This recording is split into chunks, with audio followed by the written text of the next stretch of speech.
Zaman sekarang ini teknologi luar biasa. Yang namanya kebaikan, kejahatan ada di tanganmu, di gadget itu. Zaman dulu Bu, anak perawan nggak boleh keluar rumah. Maghrib harus di rumah. Kalau jam 7 malam belum pulang, digebuk sama orang tuanya. Betul? Kenapa? Karena di luar rumah banyak kemaksiatan. Oleh karena itu mereka melarang anak-anaknya keluar rumah di malam hari. Tapi sekarang Bu, kemaksiatan ada di tangan mereka. Kemaksiatan ada dalam gadget. Kemaksiatan ada di kamar-kamar mereka. Nggak perlu mereka bermaksiat di luar, tapi di tangannya sudah lengkap berbagai macam kemaksiatan. Hati-hati. Oleh karena itu bagi ibu-ibu yang punya anak, kalau Rika Rahim itu, tahu Rika Rahim? Siapa? Mantan pacar saya itu. Malam ini ku tak dapat tidur, wajahmu menggoda selalu. Aku ingin memandang wajahmu agar reda. Aku pun begitu, tak lelap tidurku sebelum memandang wajahmu.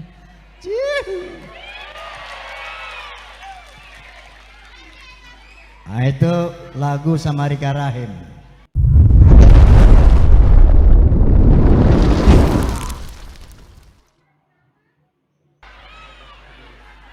Assalamualaikum warahmatullahi wabarakatuh.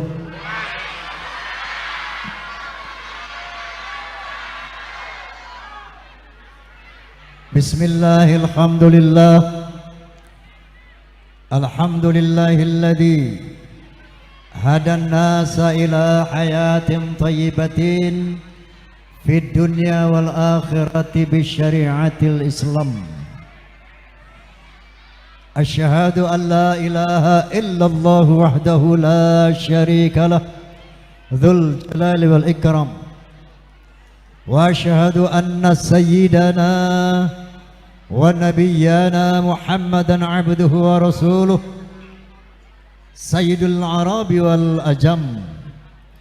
Fasallallahu ala sayyidina Muhammad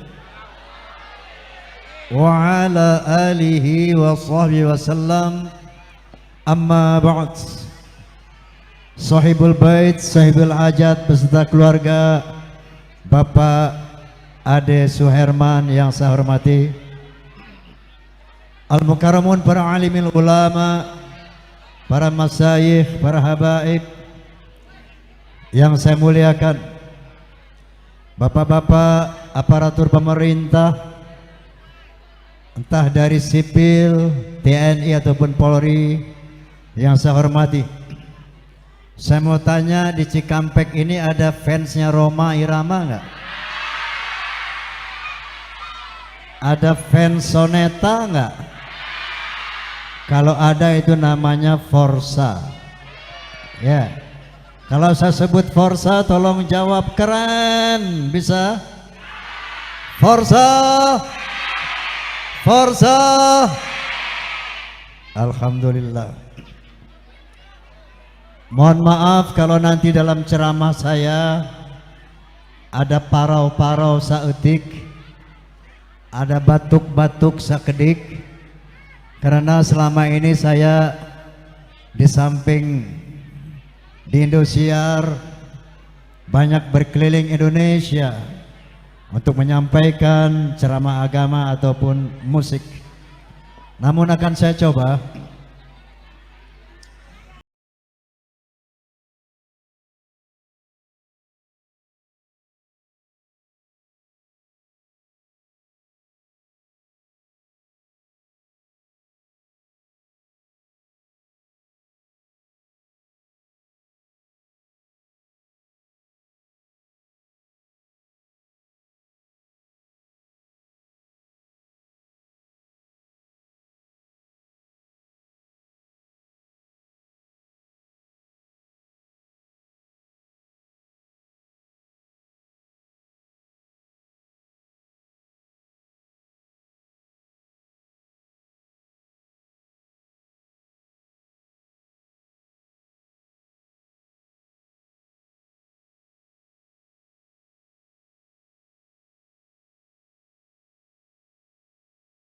Terus. Terus. Udah. Hadirin hadirat, malam hari ini kita berkumpul di sini dalam rangka menyampaikan doa kehadirat Allah Subhanahu wa taala untuk sahibul hajat yang pada malam hari ini berterima kasih kepada Allah Subhanahu wa taala atas segala anugerah yang dilimpahkan kepada beliau dan keluarga. Berterima kasih kepada Allah artinya bersyukur. Apa? Bersyukur itu berterima kasih. Dalam hal ini Allah Subhanahu wa taala berfirman, "Wa idz ta'adzana rabbukum la in syakartum la azidannakum wa la in kafartum inna 'adzabi lasyadid." Shadaqallahul azim. Wa idz ta'adzana rabbukum la in syakartum la azidannakum.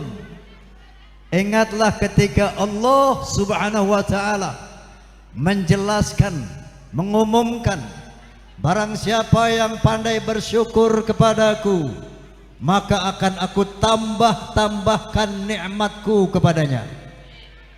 Tapi barang siapa yang kufur nikmat, tidak pandai berterima kasih kepada Allah atas segala anugerah yang diberikannya, sungguh azab Allah sangat pedih. Na'udzubillahi min.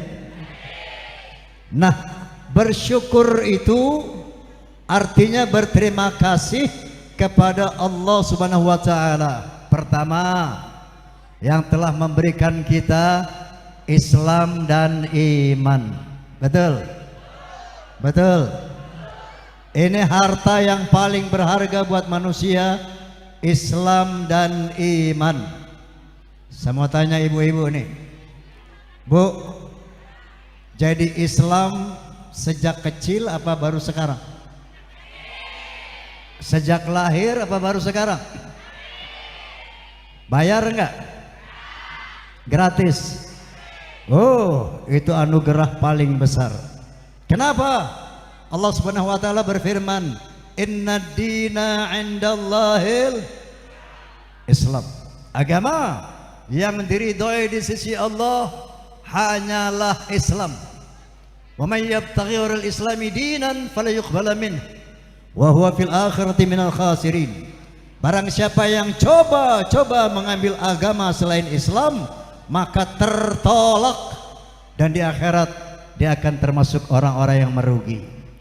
Oleh karena itu, dengan kita Islam secara keturunan, Islam ujug-ujug ngaranna, ya, itu satu anugerah yang besar daripada Allah Subhanahu wa taala. Nah, mensyukuri Islam dengan cara meningkatkan Islam menjadi iman. Faham? Faham? Karena tidak sama Islam dan iman. Apa bedanya iman dan Islam? Orang beriman sudah pasti Islam, tapi orang Islam belum tentu beriman. Tuh. Sebagaimana satu kisah di zaman Nabi sallallahu alaihi wasallam, qalatil a'rabu amanna qul lam tu'minu walakin qulu aslamna walamma yadkhulul imanu fi qulubikum. Dulu di zaman Nabi sallallahu alaihi wasallam ada sekelompok Arab Badui, Arab pegunungan, datang menghadap Rasulullah. Dengan bangga mereka mengatakan, "Ya Nabi, kami telah beriman."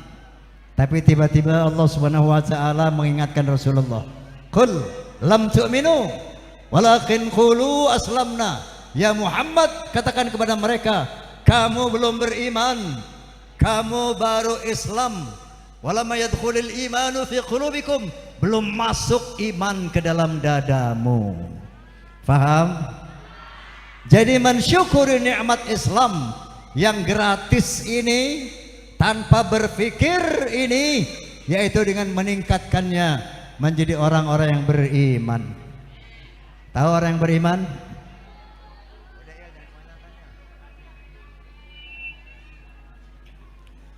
Tahu orang beriman?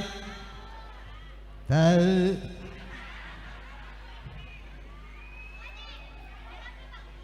Innamal mu'minuna alladzina idza dzukirallah wajilat qulubuhum wa idza tuliyat 'alaihim ayatuhu zadatuhum imana wa 'ala rabbihim yatawakkalun alladzina yuqimuna as-salah wa mimma razaqnahum yunfiqun ulaika humul mu'minuna haqqan. Sesungguhnya orang-orang beriman itu cirinya ada 5. Pertama, wa idza dzukirallah wajilat qulubuhum. Kalau disebut nama Allah bergetar hatinya.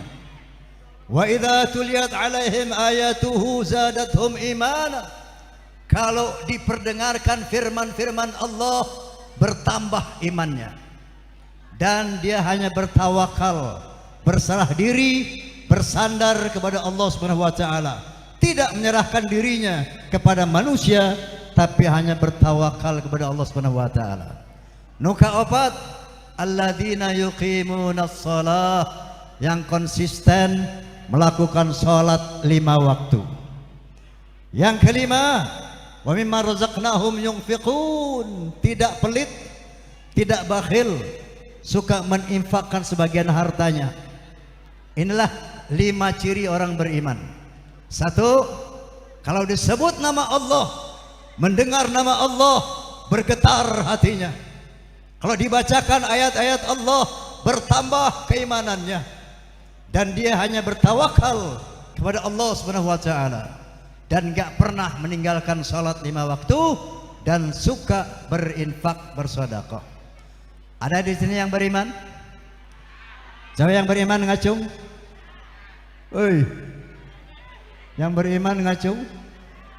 Inna lillahi wa inna ilaihi. Saya nggak ada lihat yang ngacung. Mau tahu hadiah orang beriman? Lahum darajatun 'inda rabbihim wa maghfiratu wa rizqun karim. Tuh, orang beriman itu akan diberi derajat yang tinggi di sisi Allah Subhanahu wa taala, dan akan diberikan ampunan dari segala dosa dan kesalahannya, dan rizki yang mulia, yaitu surganya Allah Subhanahu. Catatan pertama, mensyukuri nikmat Islam, berterima kasih kepada Allah kita telah diberi Islam, maka tingkatkanlah agar menjadi orang yang beriman. Amin. Caranya bagaimana? Hoi, cara meningkatkan iman bagaimana? Sering baca Quran, ya. Sering hadir majelis-majelis ta'lim. Jangan ada satu hari berlalu tanpa membaca Al-Quranul Karim. Karena tanpa membaca Quran, al-imanu yazidu wa yanqusu. Iman itu fluktuatif. Iman itu turun naik. Kalau seperti sekarang, insya Allah iman saudara-saudara naik. Kenapa? Karena sedang mendengar ceramah agama, naik iman. Tapi iman itu bisa turun ketika Anda membaca hal-hal yang maksiat, berbicara hal-hal yang maksiat, mendengar hal-hal yang maksiat, berbuat kemaksiatan, maka imanmu turun. Kalau hal ini senantiasa dilakukan, bukan mustahil nanti ada orang pagi beriman, sore kafir, sore beriman, pagi kafir. Na'udzubillahi min. Apalagi zaman sekarang ya. Zaman sekarang ini teknologi luar biasa. Hei, yang namanya kebaikan, kejahatan ada di tanganmu, di gadget itu. Zaman dulu, Bu, anak perawan nggak boleh keluar rumah. Maghrib harus di rumah. Kalau jam 7 malam belum pulang, digebuk sama orang tuanya. Betul? Kenapa? Karena di luar rumah banyak kemaksiatan. Oleh karena itu mereka melarang anak-anaknya keluar rumah di malam hari. Tapi sekarang, Bu, kemaksiatan ada di tangan mereka. Kemaksiatan ada dalam gadget. Kemaksiatan ada di kamar-kamar mereka. Nggak perlu mereka bermaksiat di luar, tapi di tangannya sudah lengkap berbagai macam kemaksiatan. Hati-hati. Oleh karena itu bagi ibu-ibu yang punya anak, kalau Rika Rahim itu, tahu Rika Rahim? Siapa? Mantan pacar saya itu. Malam ini ku tak dapat tidur, wajahmu menggoda selalu. Aku ingin memandang wajahmu agar reda. Aku pun begitu, tak lelap tidurku sebelum memandang wajahmu.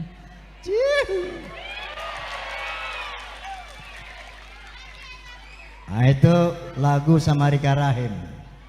Yang saya mau katakan adalah di rumah saya ada 2 cucu saya. Sekarang sudah SMA. Dari mulai SD. Itu mau kalau pulang sekolah, HP kamu simpan di sini. Di kamar Uti, manggil Uti, nenek Uti. Simpan di kamar Uti. Nanti mau tidur, HP simpan di sini. Tidak boleh kamu bawa HP ke kamar. Itu cara mendidik anak, Rika Rahim. Paham? Paham? Di samping banyak kejahatan, pengaruh-pengaruh negatif dalam HP, HP juga punya manfaat yang banyak sekali. Makanya bijaksanalah menggunakan HP. HP itu juga merupakan sumber ilmu pengetahuan. Mau belajar apa? Ada di HP. Mau belajar dagang? Ada di HP. Mau belajar politik? Ada di HP. Mau belajar kawin, mau belajar agama, ada semua di HP. Jadi manfaatkan HP gadget dengan bijaksana. Hindarkan hal-hal yang negatif dalam HP. Inilah zaman teknologi yang kalau kita salah menyerap teknologi, ancur-ancuran. Betul? Betul? Na'udzubillahi min. Boleh minum?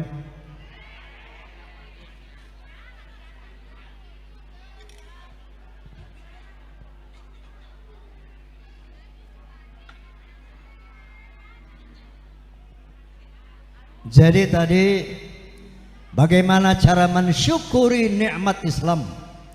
Berterima kasih kepada Allah, yaitu dengan meningkatkan keislaman kita agar menjadi orang-orang yang beriman.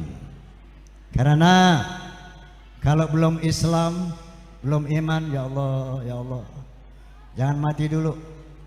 Ya, jangan mati dulu sebelum bawa iman, sebelum bawa sholat, amal sholat. Jangan mati dulu, serem di akhirat. Betul? Betul?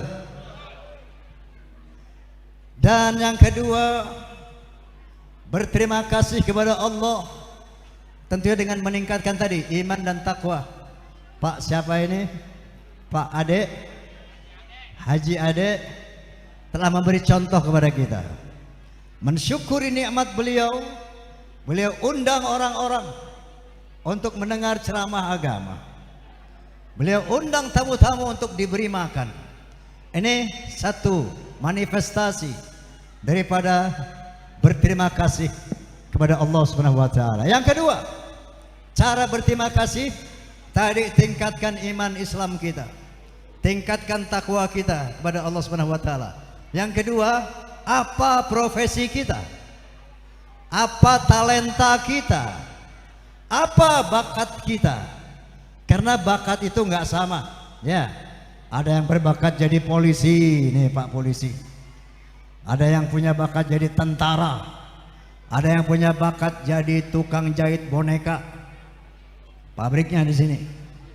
Ada yang punya bakat montir mobil.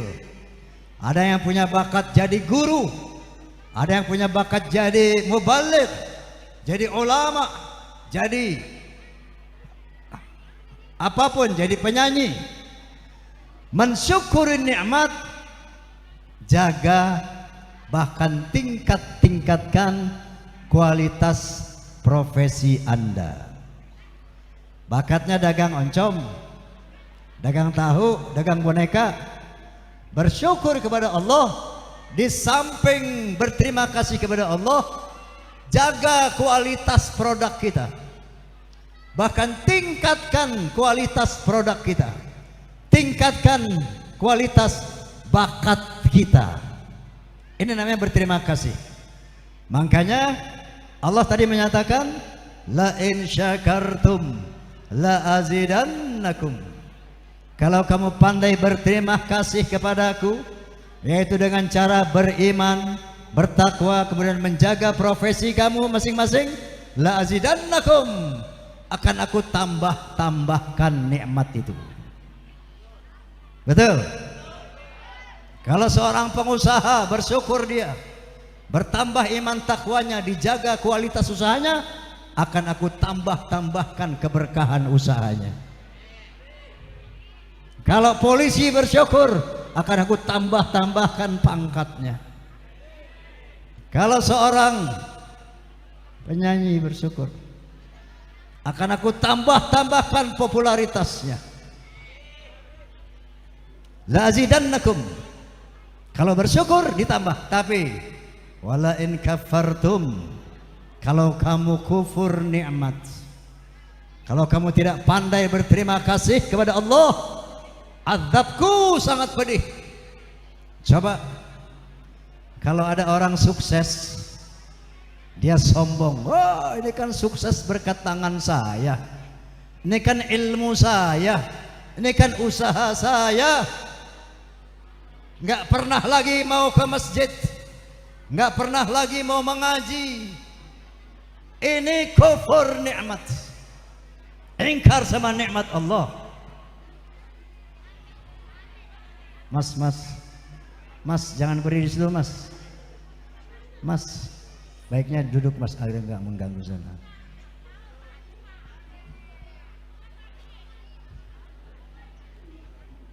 Azab Allah pedih kalau kita ingkar nikmat.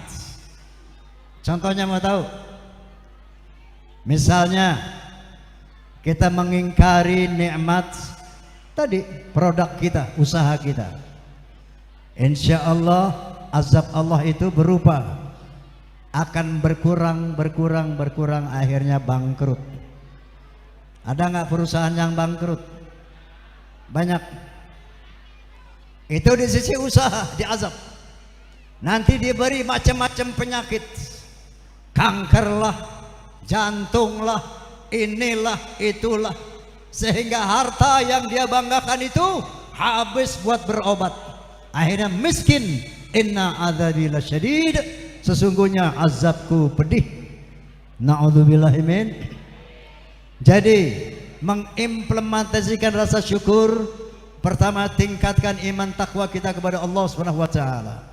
Yang kedua, jaga dari mana Allah memberikan kita rezeki, apa profesi kita, jaga itu, pertahankan, kalau perlu ditingkatkan kualitasnya. Insya Allah la azidannakum, akan ditambah nikmat itu kepadamu. Amin Allahumma. Minum lagi boleh?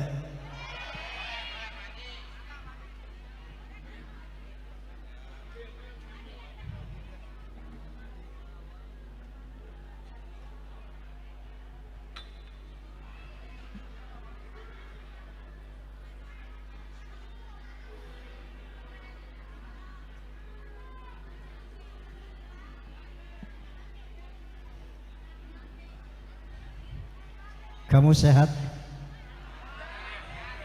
Ibu sehat? Sebelah sana sehat? Mensyukuri sehat bagaimana? Menjaga kesehatan. Nah, itu. Mensyukuri nikmat sehat, jaga kesehatan dulu. Caranya bagaimana? pola hidup sehat, pola makan sehat, olahraga. Paham? Paham? Nanti la azidannakum, aku tambah-tambah kesehatan itu. Paham?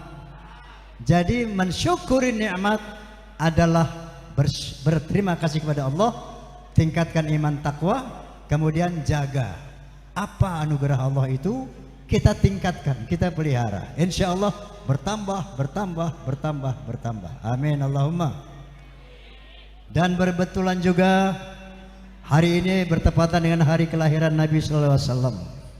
Ya, Nabi lahir hari apa? Hari apa? Hari Senin. Tanggal berapa? 12 bulan apa? Rabiul Awal. Tahun apa?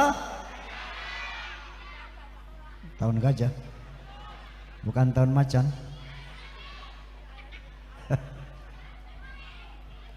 Kita memperingati hari lahir Rasulullah SAW. Gunanya apa? Untuk lebih mengenal lagi sosok beliau SAW. Kalau sudah kenal, maka muncul sayang.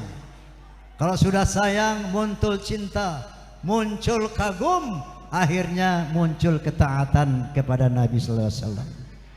Karena Allah Subhanahu Wa Taala berfirman, "Wa ma ataakumur rasulu fakhudhuhu, wa ma nahakum anhu fantahu." Apa yang diperintah oleh Nabi laksanakan, dan apa yang dilarang oleh Nabi tinggalkan. Enggak mungkin kita bisa melaksanakan perintah Nabi, tidak mungkin bisa tidak melaksanakan larangan Nabi kalau kita tidak cinta, tidak taat kepada Nabi. Betul? Bahkan Allah Subhanahu wa taala berfirman, "Qul in kuntum tuhibbunallah fattabi'uni yuhibbukumullah wa yaghfir lakum dzunubakum wallahu ghafurur rahim." Katakan ya Muhammad kepada manusia, kalau kamu cinta kepada Allah, maka taatlah kepadaku. Kalau kamu taat kepada Muhammad, maka Allah akan mencintai kamu dan akan mengampuni dosa-dosamu. Mau dicintai Allah? Mau diampuni dosa kita oleh Allah? Syaratnya taat kepada Nabi. Karena ketaatan kepada Nabi sama juga ketaatan kepada Allah Subhanahu wa ta'ala. Yang kedua, Allah Subhanahu wa ta'ala berfirman, "Qul in kana aba'ukum wa abna'ukum wa ikhwanukum wa azwajukum wa ashiratukum wa amwal iqtaraftumuha wa tijaratun takhshawna kasadaha wa masakinu tardawnaha ahabba ilaikum minallah wa rasulihi wa jihadin fi sabilih fatarabbasu hatta ya'ti Allahu bi amrih." Sadaqallahul azim.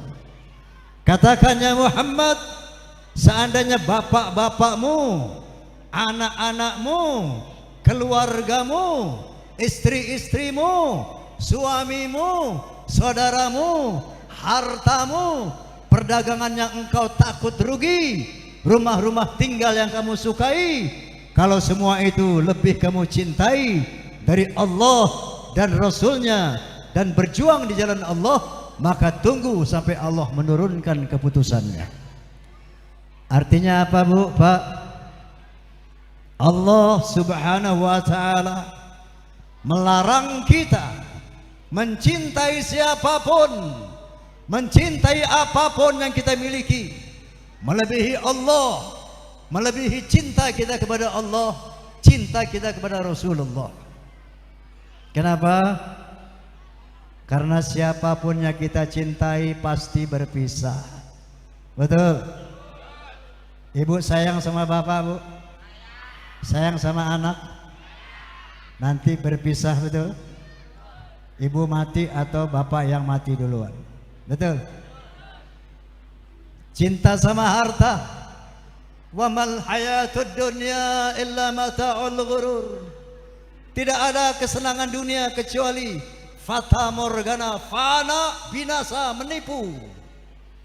Sekaya apapun Anda, selesai, pasti akan meninggalkan hartamu atau ditinggalkan hartamu. Jadi mencintai harta dan siapapun melebihi Allah dan Rasulnya, dia adalah orang-orang yang tertipu oleh dunia. Karena Allah lah yang abadi dan kita akan kembali kepadanya.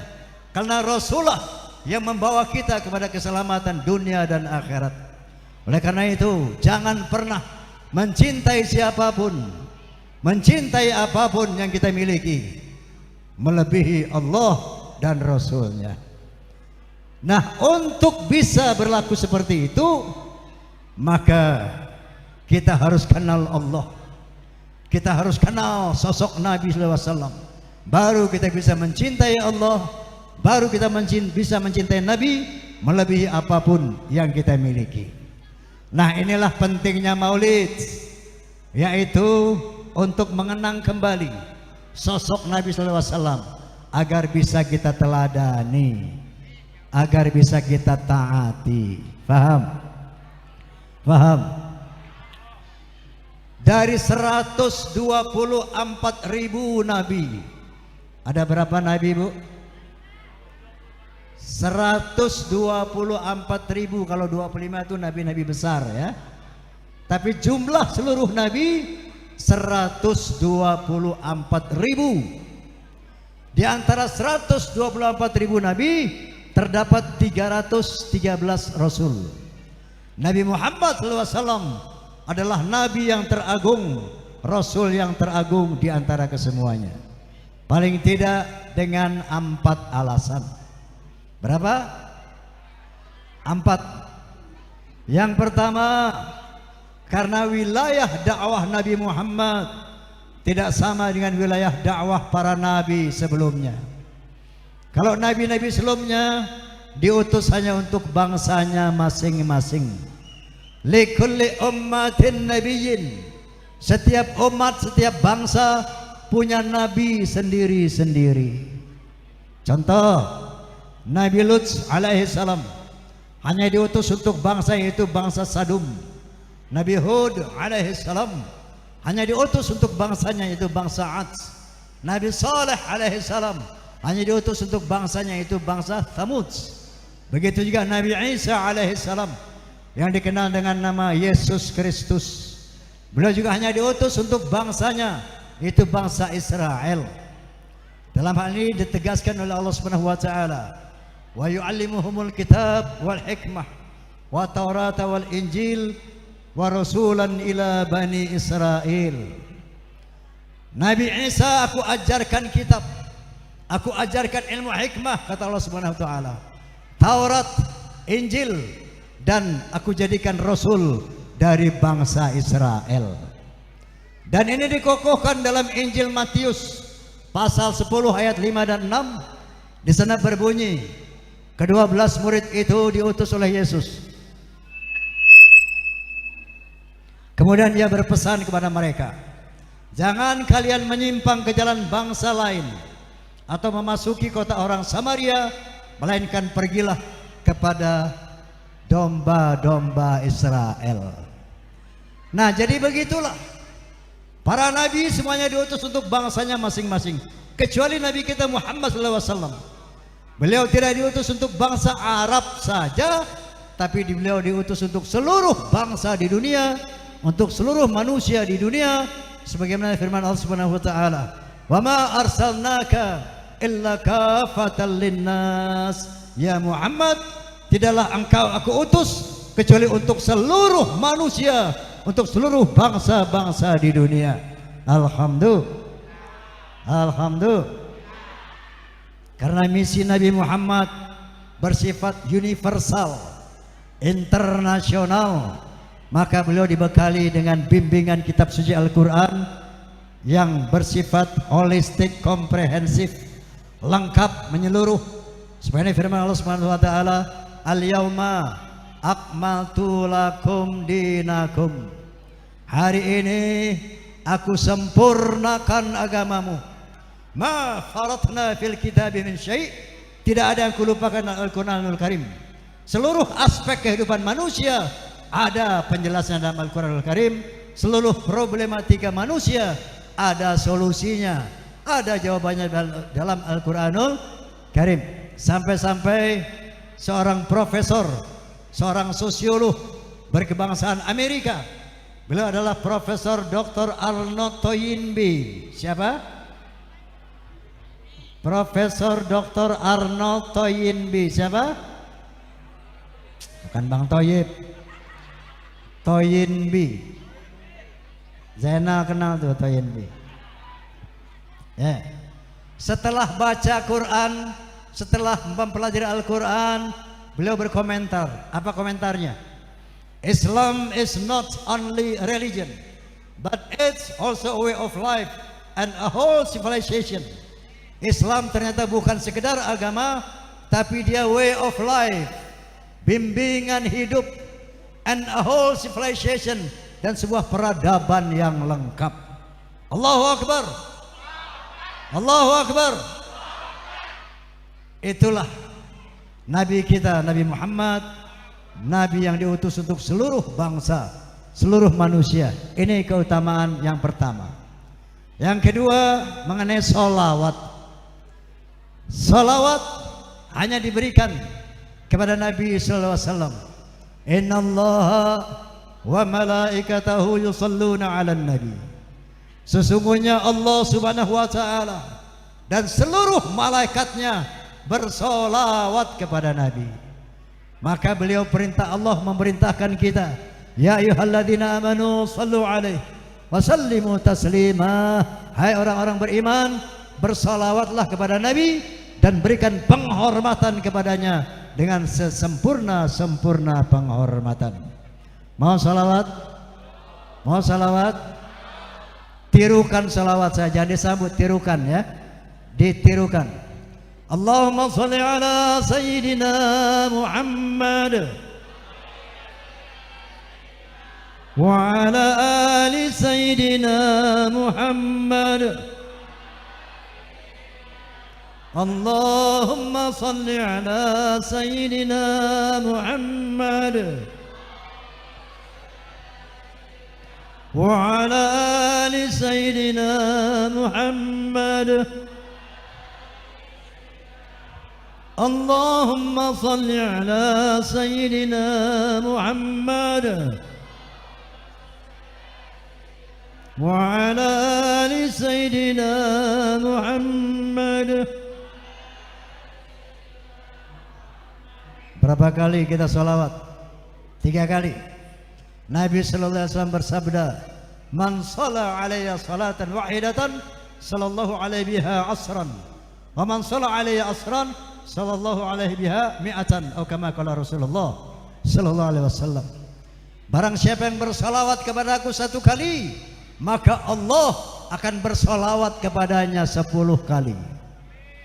Barang siapa yang bersalawat kepada aku 10 kali, maka Allah akan bersalawat kepadanya 100 kali. Perbanyaklah salawat, karena pada hakikatnya bersalawat kepada Nabi mengundang salawat Allah untuk kita. Kalau Allah sudah bersalawat kepada manusia, insya Allah berkah selamat dunia sampai akhirat. Amin Allahumma. Yang ketiga kelebihan beliau apa? Syafaat. Apa itu syafaat? Rekomendasi kepada Allah untuk menolong manusia.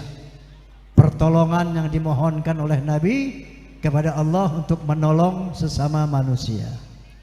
Nanti pada hari kiamat, manusia berbondong-bondong menantangi Nabi Adam, Nabi Ibrahim, Nabi Musa, Nabi Isa, minta syafaat.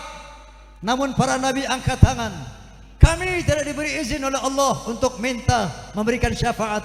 Silakan datang kepada Muhammad, karena hanya Muhammadlah yang diberi izin oleh Allah Subhanahu wa taala untuk memberikan syafaat kepada manusia. Dalam hal ini Nabi sallallahu alaihi wasallam bersabda, likulli nabiyyin da'watun qad da'a biha fastujibat, faja'altu da'wati syafa'atan li ummati yaumil qiyamah. Sesungguhnya seluruh nabi punya doa-doa pamungkas, dan mereka telah menyampaikan doanya kepada Allah, dan Allah telah mengabulkan doa-doa pamungkas mereka. namun aku simpan doa pamungkasku akan aku jadikan sebagai syafaat pada hari kiamat untuk menolong umatku. Mau dapat syafaat Nabi? Mau dapat syafaat Nabi? Taati, cintai Nabi. Amin Allahumma. Yang keempat, kelebihan beliau apa? Akhlak. Apa itu akhlak? Akhlak itu kalau orang Inggris bilang attitude, kalau orang Indonesia bilang budi pekerti, ya, kelakuan, akhlak itu. Nah, semua nabi misinya satu. 124.000 misinya sama. 124.000 nabi, yaitu untuk menyampaikan la ilaha illallah. Semua nabi misinya itu sampaikan bahwa tidak ada Tuhan kecuali Allah. Tambahan Nabi Muhammad SAW di samping menyampaikan la ilaha illallah adalah membangun akhlak manusia. Sebagaimana beliau bersabda, innama bu'ithtu liutammima makarimal akhlak, sesungguhnya aku dibangkitkan untuk menyempurnakan akhlak yang mulia. Akhlak secara orientatif ada 3. Akhlak kepada Allah, akhlak kepada sesama manusia, akhlak kepada alam, binatang dan tanaman. Kemudian secara kualitatif, akhlak juga ayat 3. Akhlakul karimah, akhlak yang mulia, akhlakul ammah, akhlak yang standar, dan akhlakus sayyi'ah, akhlak yang buruk. Kalau ada orang Islam gak pernah sholat, gak pernah puasa, ini berakhlak buruk kepada Allah, berakhlakus sayyi'ah kepada Allah. Kalau ada orang Islam, dia sholat 5 waktu, puasa di bulan Ramadan, ini berakhlakul ammah, akhlak standar kepada Allah. Tapi yang dicontohkan Nabi yaitu akhlakul karimah kepada Allah. Di samping sholat 5 waktu, beliau sholat sunat, bahkan sholat tahajudnya sampai bengkak kakinya. Ini akhlakul karimah kepada Allah. Di samping sholat yang puasa wajib, beliau puasa Senin Kamis. Ini akhlakul karimah, akhlak yang mulia kepada Allah Subhanahu wa ta'ala. Nah, yang kedua, akhlak kepada alam, paling tidak kepada hewan dan tanaman. Nabi pernah mencontohkan akhlak kepada hewan. Pernah satu saat beliau mau sholat Jumat, ujung serbannya ditiduri oleh kucing. Demi tidak mau mengganggu nyenyaknya tidur sang kucing, bukan ditendang itu kucing, tapi digunting serbannya. Thread. Sisanya baru dibawa ke masjid. Akhlakul karimah kepada hewan. Forza, kalau ada kucing tiduran di sorban lu apain? Bu, kalau ada kucing tidur di mukena ibu apain bu? Tendang. Akhlak Nabi kepada hewan luar biasa. Ya, kepada tanaman, Nabi kalau ketemu tanaman selalu assalamualaikum. Kenapa? Tanaman itu hidup, punya nyawa, punya roh, dan berpasang-pasangan, bahkan dia kawin. Percaya nggak? Dalam surat Al-Baqarah, maksud saya dalam surah Yasin, Allah menjelaskan, Subhanalladzi khalaqal azwaja kullaha mimma tumbitul ard. Maha suci Allah yang telah menciptakan pohon-pohon di dunia berpasang-pasangan. Tidak ada pohon laki, ada pohon perempuan.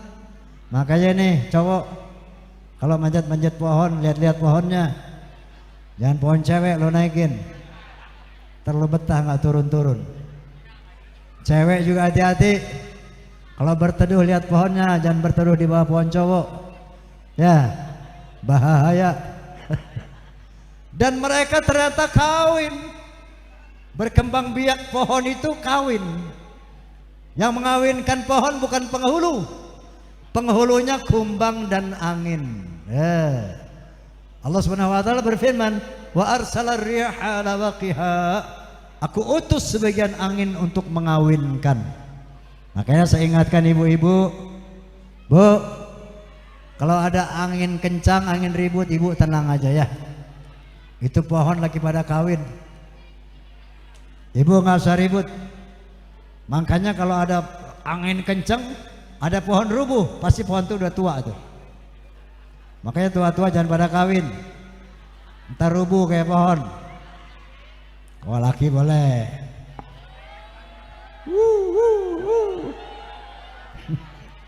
Dibilangin nggak percaya deh. Syirik aja loh.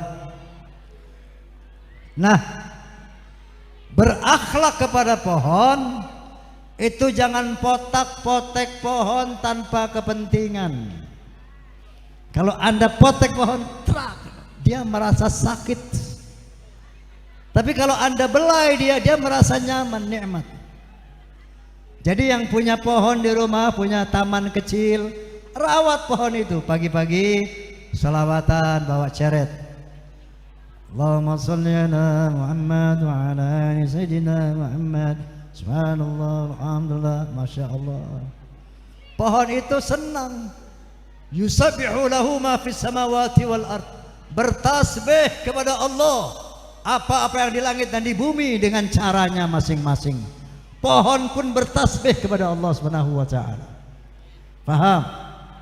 Nah, berakhlak kepada manusia, berakhlak sebagai manusia. Nabi ini multi capacity. Kapasitas beliau itu macam-macam. Di samping seorang nabi, beliau seorang kepala negara. Beliau seorang pedagang. Beliau seorang ulama. Ya, beliau kepala keluarga.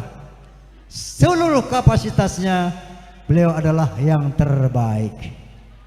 Sebagai pemimpin negara, sebagai ulama, beliau pernah didatangi oleh pimpinan kafir Quraisy. Datang menemui pamanda Abu Thalib. Hei Abu Thalib, sampaikan kepada Muhammad kalau dia mau mencopot akidahnya, menghentikan dakwah Islamnya, akan kau berikan dia tahta tertinggi di jazirah Arab ini. Akan aku berikan harta sebanyak apapun, dan aku akan berikan wanita dari negara manapun yang dia mau. Katakan, sampaikan. Baik, saya sampaikan. Disampaikanlah sama Abu Thalib, wahai Muhammad, ini para pimpinan kafir Quraisy minta Anda menghentikan dakwah Islam, minta Anda menghentikan jihad fisabilillah. Kalau itu Anda hentikan, maka kamu akan diberikan jabatan tertinggi di jazirah Arab, akan diberikan harta sebanyak apapun kamu mau. Lalu apa jawab Nabi, Bu? Ya ammi, wallahi law ad'u syamsa fi yamini wal qamara fi yasari ala an atruka hadzal amr hatta yuzhirallahu aw ahlika fih ma taraktuhu abada. Wahai paman, demi Allah, jangankan mereka mau kasih saya harta, jabatan dan sebagainya, seandainya mereka mampu meletakkan matahari di tangan kananku, bulan di tangan kiriku, untuk menghentikan syiar Islamku, niscaya tidak akan aku lakukan sampai Islam bersinar atau aku binasa karenanya. Anti suap, anti korup, ini contoh untuk para pejabat negara, untuk para ulama. Nabi mencontohkan hal itu. Kemudian sebagai manusia biasa, masya Allah, akhlak beliau luar biasa. Pernah beliau lewat di gang kecil dari rumah mau ke Masjidil Haram. Di situ ada rumah tingkat, di atasnya tinggal seorang Yahudi yang benci banget sama Nabi. Kalau Nabi lewat diludahin, Nabi cuma mengusap, menoleh, tersenyum. lewat diludahin, Nabi cuma mengusap, menoleh, tersenyum. Sehingga sampai pada satu hari yang meludahi ini nggak ada. Beliau tanya sama orang di situ, mana orang yang suka berdiri di sini? Oh, dia lagi sakit ya Muhammad. Mana rumahnya? Tuh. Nabi pulang lagi, Bu. Minta roti, kurma dan susu kepada istrinya. Untuk apa ya Rasulullah? Saya mau menyambangi orang sakit. Orang sakit, orang yang suka menghina, meludahi beliau setiap beliau lewat. Bukan dimarahi, bukan dimaki, tapi dibawain makanan, didoakan. Inilah akhlak Rasulullah SAW. Pernah dakwah di Taif, dilempari batu sama orang Taif, berdarah tangan, kaki dan wajahnya. Jibril alaihissalam, malaikat yang selalu mendampingi beliau, berbisik kepada beliau, ya Muhammad, angkat tanganmu kepada Allah, minta agar mereka diazab sebagaimana para nabi sebelum kamu. Apa jawab Nabi? Jangan ya Jibril. Bahkan Nabi angkat tangan bukan untuk minta azab. Allahumma hdi qaumi fa innahum la ya'lamun. Ya Allah, berikanlah hidayah kepada umatku, berikan ampunan kepada umatku. Mereka melempari aku dengan batu karena mereka tidak mengerti. Ini akhlak Rasulullah kepada sesama manusia. Sekarang saya mau tanya nih sama ibu-ibu, Bu, kalau ibu diludahin sama orang, ibu apain tuh orang? Hah? Hei Pak, saya mau tanya, kalau kamu disambit sama batu, kamu apain tuh orang? Mau bacok. Saya mau tanya, ente udah berapa kali maulid? Ada 10 kali? Bu, ada 50 kali maulid? Lebih? Akhlaknya sudah berubah apa belum? Lo ngapain aja maulid? Woi, tujuan maulid itu untuk menteladani akhlak Nabi. Bagaimana akhlak Nabi kepada Allah, akhlak Nabi kepada hewan dan tanaman, akhlak Nabi kepada manusia, itu yang harus kita teladani. Sebagaimana perintah Allah Subhanahu wa taala, laqad kana lakum fi Rasulillahi uswatun hasanah. Sesungguhnya pada diri Nabi Muhammad terdapat keteladanan, contoh yang baik untuk diteladani. Faham? Faham.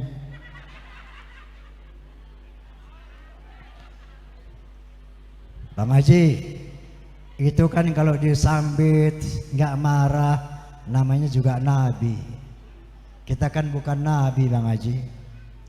Kalau diludahin nggak marah itu kan beliau nabi. Kita kan orang biasa Bang Haji. Bukan soal nabi atau orang biasa. Yang bisa menerima akhlak nabi itu laqad kana lakum fi rasulillahi uswatun hasanah liman kana yarjullah wal yawmal akhir wa dzakarallaha katsira. Orang yang bisa meniru akhlak Nabi Muhammad yaitu yang rindu pengen ketemu Allah. Tuh. Yang ingin hidup bahagia di akhirat, masuk surganya Allah, dan yang banyak mengingat Allah. Orang kalau rindu pengen ketemu Allah, rindu kepengen surganya Allah, banyak mengingat Allah, pasti dia bisa meniru akhlak Nabi. Dihina orang gak sakit hati, girang, alhamdulillah, kesian itu orang. Kenapa? Karena dia akan mengambil dosa-dosa saya. Bukan benci tapi kesian, karunia. Faham? Jadi yang bisa meniru akhlak Nabi, yang rindu kepada Allah, yang kepingin masuk surganya Allah, yang banyak zikir kepada Allah. Untuk bisa rindu kepada Allah, kepingin masuk surga, syaratnya kembali tadi, banyak baca Quran. Banyak baca Quran. Ini kenapa? Ya. Halo.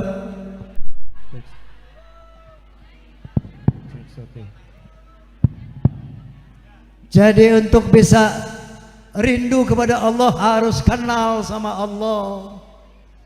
Untuk bisa rindu surga harus banyak amal ibadah. Caranya bagaimana untuk kenal Allah? Banyak baca Quran. Tadi saya sudah bilang. Sekarang nggak repot lagi, nggak usah bawa-bawa kitab suci Al-Quran. Ribet. Di gadget ada Quran, betul? Mau cari hadis apa? Ada di dalam gadget. Baca Quran ah. Lagi naik taksi, lagi istirahat, baca gadget. Satu hari satu ayat, nggak usah banyak. Dengan baca Quran kita akan kenal Allah. Kalau sudah kenal Allah akan rindu kepada Allah. Dengan baca Quran kita akan kepingin masuk surga, karena surganya itu masya Allah, ma la ainun ra'at wala udhunun sami'at wala khatar ala qalbi bashar. Kenikmatan surga itu enggak pernah terlihat oleh mata, enggak pernah terdengar oleh telinga, bahkan tidak bisa dihayalkan oleh akal manusia. Dahsyatnya, indahnya, hebatnya. Rugi kalau orang mati masuk neraka, naudzubillahi min. Celaka orang mati masuk neraka, naudzubillahi min. Mudah-mudahan semua kita masuk surga, amin. Amin. Caranya banyak baca Quran supaya cinta kepada Allah, supaya masuk surganya Allah, dan banyak berzikir kepada Allah. Fadhkuruni adzkurkum. Allah Subhanahu wa taala berfirman, ingat aku akan ingat kamu. Bayangkan kalau Allah sudah ingat kita, insya Allah aman beres dunia akhirat. Betul? Tapi syaratnya kamu ingat Allah. Washkuruli wala takfurun. Bersyukurlah kepadaku, jangan kamu kufur nikmat. Bagaimana cara mengingat Allah? Di samping yang resmi sholat 5 waktu, hadirkan Allah dalam setiap aktivitas kita. Bangun tidur, mau tidur hadirkan Allah. Mau tidur baca apa?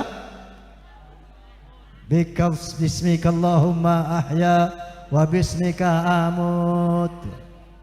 Dihadirkan Allah. Bangun tidur, alhamdulillahilladzi ahyana ba'da ma'amatana wa ilaihin nusyur. Hadirkan Allah.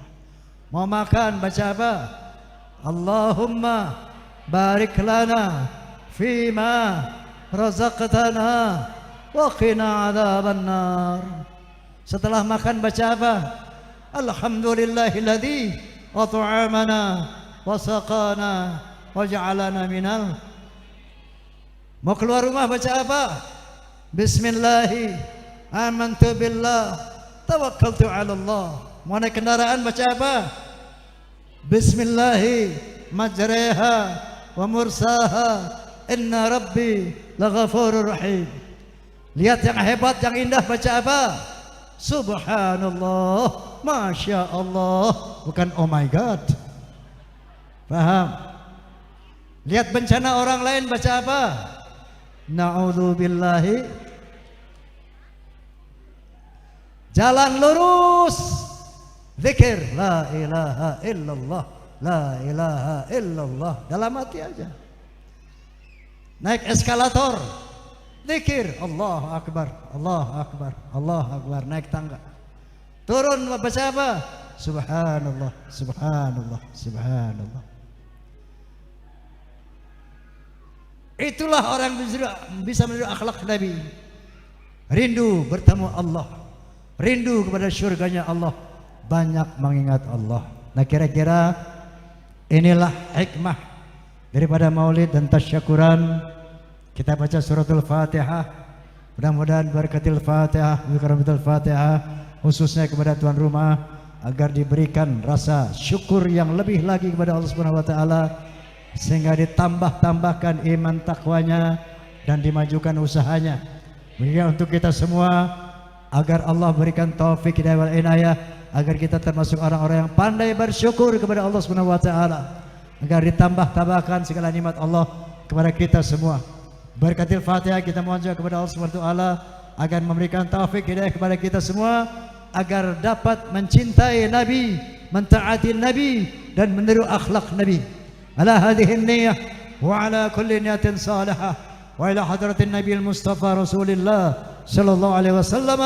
الفاتحة.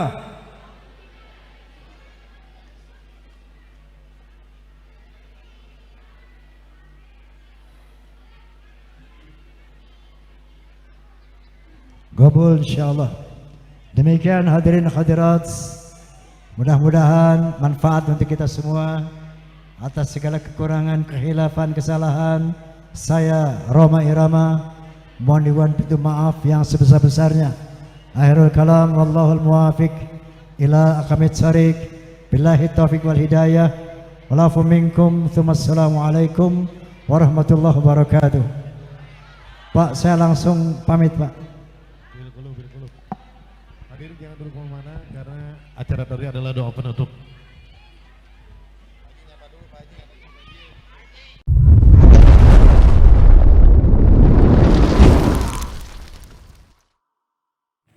Itulah tadi ceramah yang sangat luar biasa dari Bang Haji Roma Irama yang memberikan motivasi kepada para Forsa agar selalu berhati-hati dalam menjaga keluarga dan anak didik, karena pada zaman ini banyak sekali kemaksiatan-kemaksiatan yang sudah terjadi.